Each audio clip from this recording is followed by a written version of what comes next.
Seguimos ao vivo aqui com Entre Nós, agora para a gente aprofundar um pouco a notícia, a manchete principal aí do dia, que foi um crescimento da economia brasileira acima da expectativa. Estou falando aí do primeiro trimestre desse ano, o PIB subiu 1,9%, como a gente trouxe há pouquinho nas manchetes, nesse primeiro trimestre de 2023. Isso se a gente faz a comparação com o finalzinho de 2022. Lá, o finalzinho de 2022, o desempenho não tinha sido muito bom. Já era um sinal de recuperação, mas não tão bom quanto agora, e agora, portanto, 1,9% de crescimento. E aí o grande destaque, né, Fábio? O agronegócio, que teve a agropecuária subiu 21,6% no período, é o melhor resultado nos últimos 26 anos, o agronegócio puxando, né, puxando o carrinho aí do PIB, levantando acima das expectativas. Quem está com a gente para explicar o que isso significa e também traçar uma perspectiva aí para os próximos meses desse ano de 2023 é a Juliana Inhas, professora de economia do INSPER. Boa tarde, Juliana. Vamos traduzir o que esse resultado aí significa? Que é positivo, a gente entendeu, mas o que mais vem pela frente? O que está alavancando nesse momento a economia brasileira? Oi, pessoal, boa Boa tarde tarde. a todo mundo que está ouvindo a Band News. É um resultado, sim, positivo, mas é um resultado que ainda pode começar a ser comemorado, mas ainda com bastante cautela, né? Primeiro porque é um resultado realmente acima do esperado, né? A gente vê aí um crescimento maior, um pouquinho maior do que as expectativas do mercado, né? O mercado previa ali na sua perspectiva mais alta, alguma coisa perto de 1,6, 1,7, ele veio como 1,9%, então é um pouco mais alto, mas já era esperado, é importante deixar claro que essa alta era esperada, a gente já vinha percebendo essa retomada do agro, muito porque nos últimos 2 anos o agro sofreu muitos fatores climáticos, as consequências, né, dos fatores climáticos, de problemas de quebra de safra. Esse ano já era previsto que a gente conseguiria realmente ter uma performance melhor. Então, isso já estava relativamente mapeado. A pergunta realmente, que é o que nos interessa, é o que vai ser daqui para frente. E apesar da gente continuar com a perspectiva de que, olha, o crescimento continua muito ligado ao agro, a gente provavelmente não vai ter esse mesmo ritmo de crescimento daqui para frente. Primeiro porque a gente viu que ao longo, né, do ano passado, essa situação ela já começou a se normalizar. Então, quando a gente olha para o primeiro trimestre do ano passado frente, né, olhando para esse primeiro trimestre desse ano, o ganho é muito grande, mas conforme agora a economia for continuando a sua estratégia de recuperação lá no setor agro, os critérios de comparação vão mudando. Então, a gente já vai tendo uma economia mais recuperada, os ganhos vão continuar provavelmente acontecendo, mas numa aceleração um tanto menor. E a gente não pode esquecer que a gente continua ainda com problemas estruturais. E o que faria certamente a economia brasileira crescer num ritmo muito maior seria o consumo, e hoje esse consumo ainda é muito prejudicado pelas condições macro. A gente ainda carece aí de alguns ajustes que são fundamentais para fazer com que a população consiga ter mais renda e mais consumo ao longo do tempo. A gente ainda não chegou nesse nível, então muito provavelmente a gente continua com esse setor auxiliando o PIB, mas muito provavelmente o crescimento não deve permanecer assim tão robusto daqui para o final do ano. Era exatamente esse ponto que eu queria conversar com você, viu, Juliana? Consumo das famílias, né? Se a gente falou, a Adriana falou ainda há pouco a respeito do crescimento do agro, né? 21%. O consumo das famílias subiu apenas 0,2%. Eu queria que você detalhasse um pouco mais quais são as possibilidades e as eventuais soluções para que esse consumo realmente suba de maneira mais considerável nos próximos meses. Perfeito. O consumo das famílias realmente está numa trajetória que a gente falaria de maneira técnica andando de lado, né? A gente não vê as famílias aumentando muito o seu nível de consumo. E isso é fácil da gente entender quando a gente olha para dentro da nossa própria casa, muito provavelmente, né?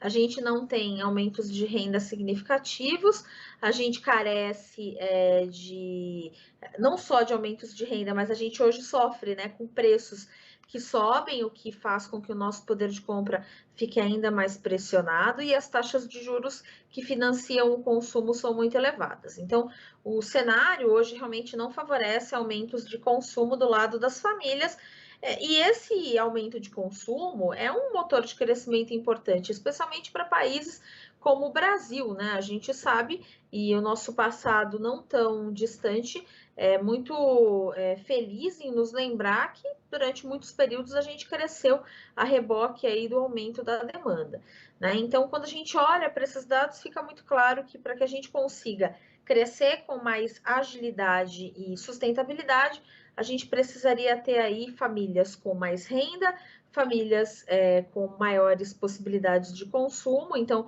a gente precisaria ter mais salários, mais emprego, renda maior, mas uma renda maior sustentável, né? Não só uma renda que aumenta porque os preços aumentaram, mas uma renda que aumente em termos reais, em termos de produtividade, preços mais controlados, e a gente precisaria, óbvio, ter taxas de juros mais baixas. Para conseguir tudo isso, a gente precisa encarar os problemas que hoje fazem com que o Brasil seja um país com grandes descontroles, especificamente fiscais, né? Então, a solução não tem jeito, a gente parece um pouco, né, um disco arranhado para o pessoal que lembra ainda da existência da vitrola, mas não Lembramos. tem jeito, faz parte, né? Sim. Isso para o pessoal que é mais vintage, né? Mas os mais novos também estão gostando dessa nova onda, mas enfim.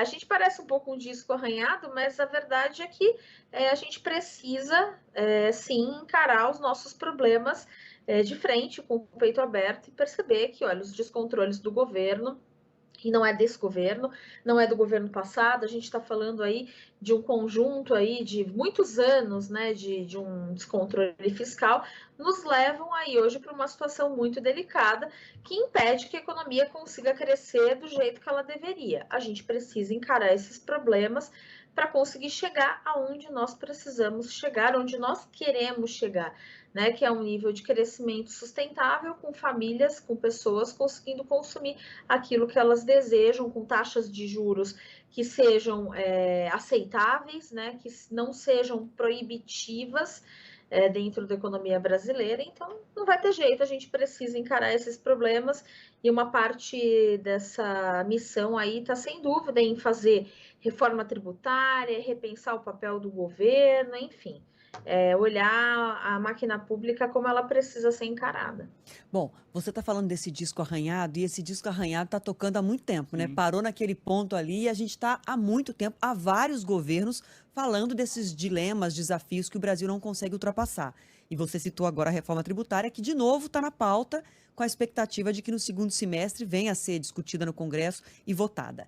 Eu queria fazer uma brincadeira, um desafio para você aqui, que quando a gente fala assim, os dilemas do Brasil, os desafios do Brasil, a gente cita a reforma previdenciária, agora você citou a reforma tributária, perdão, a gente falou de taxa de juros, mas assim, o que teria um impacto mais imediato e efetivo?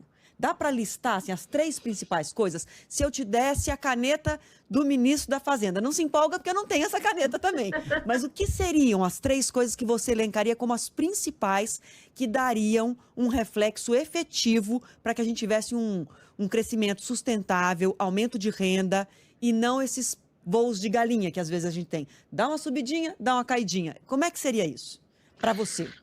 Olha, não tem uma resposta muito mágica, né? Porque a gente sabe que as medidas econômicas, elas vão fazendo efeito ao longo do tempo, né? E as mais efetivas, querendo ou não, são aquelas que acontecem no curto prazo, mas miram o longo prazo, né?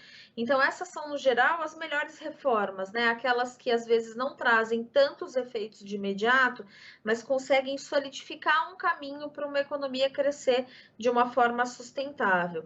Eu acho que se eu tivesse que listar hoje 3 reformas que, sem dúvida, são essenciais, ou 3 medidas essenciais, eu acho que a gente não escapa de uma reforma tributária, e essa, né, como a gente mencionou há pouco, é uma reforma falada há décadas, né? Eu acho que desde que eu me entendo por gente, já se fala dessa reforma tributária, né? Então, ela precisa acontecer, ela é urgente. Acho que a gente precisa, assim, repensar o papel do governo, e aí uma reforma administrativa seria fundamental. Infelizmente, é essa reforma que a gente não pode esperar que aconteça, pelo menos acho que não por enquanto. Até, enfim, pela estrutura que se tem hoje de governo, pelas mudanças, né, na forma de se ver o governo que nós vimos acontecendo no início desse ano.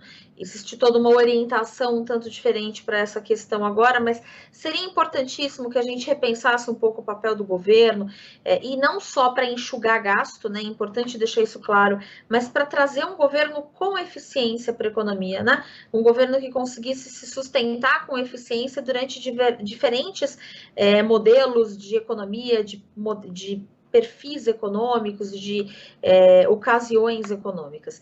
E acho que tem um terceiro ponto, e esse, sem dúvida, ele não traz efeito no curto prazo, mas ele é um ponto que a gente precisa parar e pensar, é a questão educacional. Acho que a gente precisa de uma reforma educacional muito, muito séria, né? muito sólida, que olhe realmente para aquilo que vai gerar produtividade para a economia, que vai gerar ganhos de produtividade para o Brasil. A gente vai ter que olhar não só para o ensino superior, como a gente olhou durante muito tempo, mas a gente vai ter que olhar para o ensino técnico, a gente vai ter que olhar para educação de base, a gente vai ter que entender como é que a gente faz para que as crianças que hoje estão entrando dentro desse ciclo educacional básico consigam, daqui 20 anos, serem adultos mais produtivos, que consigam contribuir com a economia. Então, acho que eu apostaria sinceramente nessas 3 medidas, embora existam outras muitas que são essenciais. A gente poderia gastar aqui certamente toda a nossa tarde só falando de reformas e medidas que são importantes, mas eu vejo essas 3 como 3 prioridades que podem não gerar, né, e especialmente a última não gera um efeito imediato, mas sem dúvida vai ser essencial para chegar nesse Brasil que a gente quer. Não, relevante demais, até porque essa mão de obra do futuro, a gente já está atrasada com a formação dessa mão de obra, que cada vez mais o mercado de trabalho demanda pessoas qualificadas para lidar com tecnologia, enfim. A gente está atrasado, a gente está correndo atrás de um prejuízo já para hoje, não é nem para o futuro daqui a 20 anos, né? Hoje nós já estamos atrasados. Mas olha, Fábio, você escutou aí. A professora Juliana Inhas, professora de Economia do INSPER, que nós estamos ouvindo aqui no Entre Nós, falou 3 reformas: tributária, administrativa e essa renovação, né, essa atualização do nosso modelo educacional. Então a gente tem que dar para ela a caneta de ministro da Fazenda, de ministro da Educação, do presidente da Câmara e do presidente do Senado, e olhe lá. Precisa de outro MP aí para reestruturar de novo a esplanada.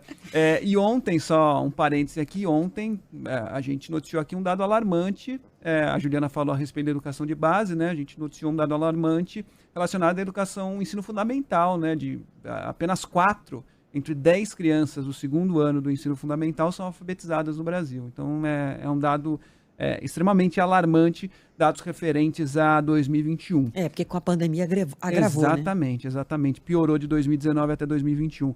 Juliana, para a gente encerrar, já caminhando para a reta final do nosso papo, no começo do mês passado, o ministro Fernando Haddad, até de maneira bem otimista, elevou ali a perspectiva dele, a expectativa do PIB para o final do ano, né? Dos números finais da economia no Brasil em 2023, era 1,6, ele passou ali para 1,9.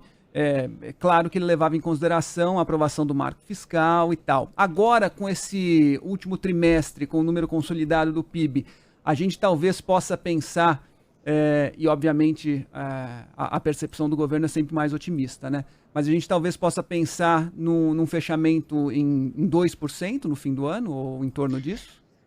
Acho que sim, acho que o Fernando acertou o valor, talvez pelo motivo errado, né, pela justificativa errada, mas acho que o Fernando mirou bem certo aí no valor que a gente deve chegar. A gente deve sim chegar aí a alguma coisa perto de 1,8%, 2%, aí alguma coisa meio que girando em torno aí desse intervalo. Mas não pela aprovação do marco, né? É importante a gente mencionar que o marco fiscal não conseguiu trazer esse ganho, pelo contrário, né? O mercado ainda enxerga muita inconsistência, o mercado ainda tem uma desconfiança muito grande de qual é a efetividade desse marco fiscal. O mercado também ainda não consegue precificar adequadamente qual é o impacto de uma eventual reforma tributária, que, segundo o ministro, ainda seria ainda aprovada em junho, e a gente está vendo que isso está cada vez mais impossível de se acontecer. Então, o que vai acontecer realmente é um resultado que está sendo aí puxado pelo crescimento do setor agro. A gente deve chegar, sim, a provavelmente esse valor, e a gente agora tem que, na verdade, torcer bastante para que a gente não tenha nenhum revés aí dentro desses próximos trimestres, para que a gente não tenha nenhum problema e especialmente a gente não tenha reversão de expectativas, para que a gente continue, pelo menos, né, ainda que nesse ritmo pequeno, bem né, modesto, mas para que a gente continue aí crescendo e consiga chegar de fato nesses 2%. Tá certo. Obrigada demais, professora Juliana Inhas, professora de Economia do INSPER, por ajudar a gente nesta tarde a entender o cenário daqui para frente pelos próximos meses. Tomara que a gente consiga atingir pelo menos esse número de crescimento. Grande abraço, viu? Obrigado. Tchau, tchau. Boa tarde, pessoal. Boa tarde.